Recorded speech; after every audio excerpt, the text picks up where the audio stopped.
Hello po, magandang gabi po sa lahat. May ichichika lang ako sa iyo, parang lesson learned na rin sa akin ito. Kung makikita nyo guys, yung mga tiles namin nagkabakbakan.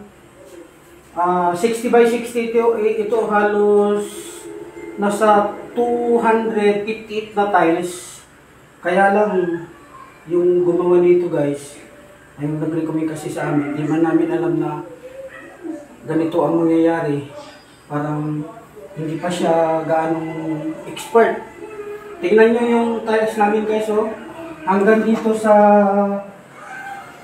ano namin, hanggang dito sa may sala namin guys. Nagkabakbak.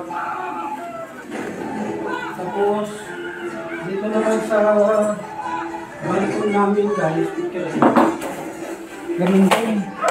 Kaya lang bumili na kami ng panibago. Nag 40 by 40 na kami kasi yun yung sabi ng ano namin. Sabi ng gagawa ng tiles. Dapat mag 40 by 40 na kami. Halos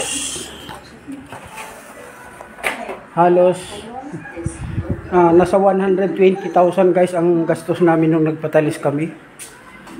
Plus ngayon, kaya medyo nanghihinayang kami na sayang yung pira.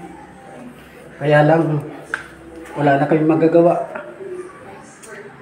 Kaya payo ko sa inyo, pag kumuha kayo ng magtrabaho sa bahay nyo, lalo na sa mga tiles, dapat yung mga tile sitter talaga, yung mga magagaling.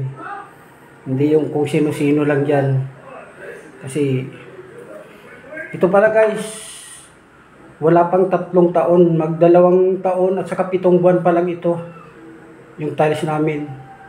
Kung makikita nyo guys, oh. Kaya ipabakbak namin ito para iwas din na makasugat, lalo sa mga anak ko malikot, may bata pa kami sa bahay. Guys, yan lang guys, magandang gabi sa inyo lahat.